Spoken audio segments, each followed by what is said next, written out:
Again, this was not my mock trade. This is ESPN's mock trade. So they had two. They had one for Kyrie Irving and one for Paul George.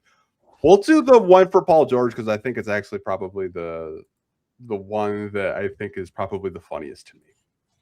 So the Paul George trade that they put together is this. I can't believe I wasted all this time making a graphic and doing Photoshop. So a mock trade that ESPN came up with was Pistons get Paul George in a future first. Pistons would send Isaiah Stewart, Duncan Robinson, and Karis LeVert. What do you think of bringing P? I can't even say it. Paul George to the Detroit Pistons. Man. What? Goodness gracious. That's an interesting trade, actually, man. That's actually an interesting trade. But I feel like you're losing so much, I guess, to a degree of experience. I think it matters what you're doing with Karis LeVert, how you feel about him long term. Because I actually believe when I look at this, it depends on what you think of Paul George. I don't think that there's much left in the tank at all. I just don't. I feel like even though Isaiah Stewart didn't have the postseason that I was hoping he would have this year, you know, I was looking for him to be like last year. We thought, oh man, if we had Isaiah Stewart, that's the difference maker. You know, I still appreciate what he is for this squad, what he was all during the regular season as one of your top rim and paint protectors. I think that type of stuff is actually pretty important. I do. And I think it's underestimated and underrated for over the length of a full season. And Duncan Robinson, obviously, a three-point shooter. I don't know about this one, man. Like, at first I was looking, and it's like I remember Paul George from a time before, and this is a deal like, oh, I'm getting Paul George and the first-round pick. If this 10 years ago, you like pick. Absolutely. But as things stand today, I don't think I can do this deal, man. What about you? Yeah, I mean, it's 54 and then $56 million of Paul George. Yeah. I mean, we're to the point where it's like Absolutely not.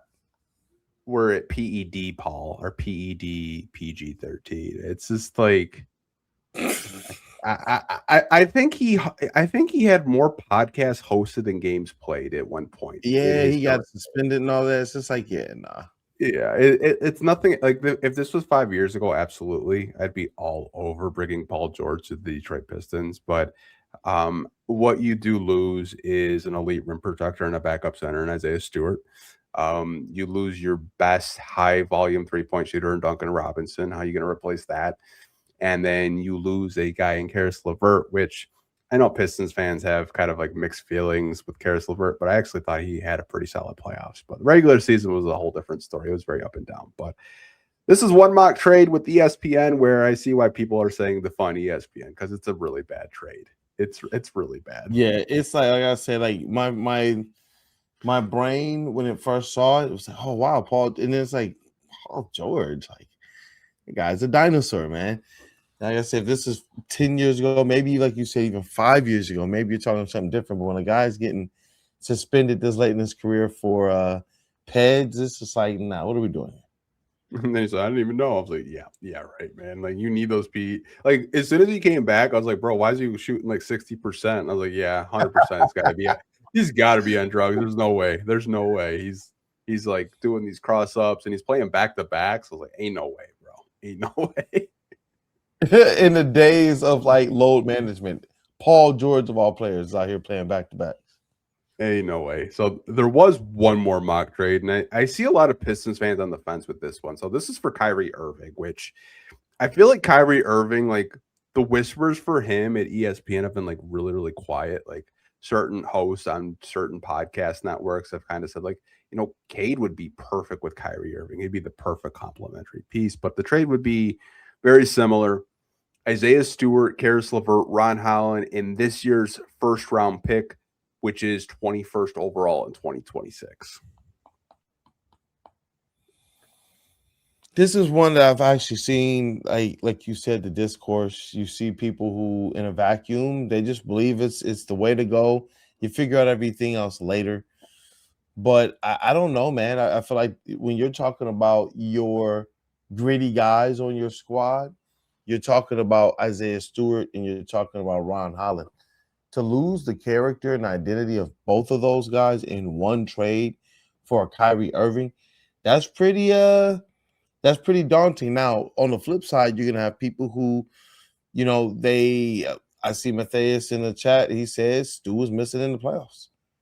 You're gonna have people who talk about the fact that Ron Holland was effectively benched during the playoffs. Isaiah Stewart, like I said, he didn't necessarily show to the degrees that we thought he was going to. And that's where there's a lot of people believe, look, as long as Kyrie Irving is healthy, which that's the big if, then wouldn't Kyrie Irving instantly lift this team? Especially when all you'd have to trade is 3 bench players and your 21st, your first overall pick this year. Will Kyrie Irving be better than that player? But for me, I feel like this is just too much. I don't know, man. This feels like a lot to lose for a player who I don't know, is Kyrie Irving going to be healthy? Yeah. I don't know. Is Kyrie, because you got to think, even if you're willing to trade a Ron Holland and Isaiah Stewart, you'd have to believe that in individual deals that those guys could fetch you not a haul, but they could get you something. They can get you something decent. Rotational players, if they're packaged pretty decent player, as ESPN is sitting here talking about as well. But I don't know. I think almost even if you were going to trade them, I would trade them for I don't know how much better of a player you can get, but one that I think I have a little bit more reliability and dependability on from a standpoint of health. So yeah, I would have to go thumbs down on this one for me, brother. Yeah, I mean, if maybe the first wasn't involved and maybe you want to kind of swap out Ron for a Sasser, maybe I would consider it. Like Yeah. we were talking about earlier, That's like a little different, yeah. you have to give up something to get something. I think a lot of Pistons fans fire up the trade machine and they're throwing like Chaz Lanier and Isaac Jones and trying to get Giannis, right? It's just like, no, you guys, you'd have to give up something. Even though Kyrie hasn't played basketball in 18 months, it's a champion, one of the best guards that this league has seen in a long time. He's a really good player, but you don't really know what he's gonna look like coming back. And also, Dallas does have a new general manager, Masai Ujiri. Like, does Masai want to see what Kyrie has left in the tank to pair with Cooper Flag? Does Dallas kind of want to go through this weird timeline where Coop is the franchise player, but you still have a veteran in Kyrie kind of being his vet and his mentor? Like, what does Kyrie want to do long term? Does Kyrie want to maybe team up and, try to win one more ring before it's all said and done? I do know from a community standpoint, Kyrie would be very loved here, especially in the Dearborn community. I think they would absolutely love him, but I think this is the archetype that the Pistons need, though. This is the type of archetype you're looking for. A guy that can score at all 3 levels, have Cade playoff ball, take over games if you need him to, and kind of share the ball handling duties out there with him. But I just don't know what I personally feel like long term with Kyrie. I like the fit, but I'd want to see Kyrie play a couple games this season to maybe decide whether or not to pull the trigger. But I know, like, if this was a trade in the offseason and it like kind of was on my desk, I would really be thinking hard about this type of trade, like really hard, probably for like a week.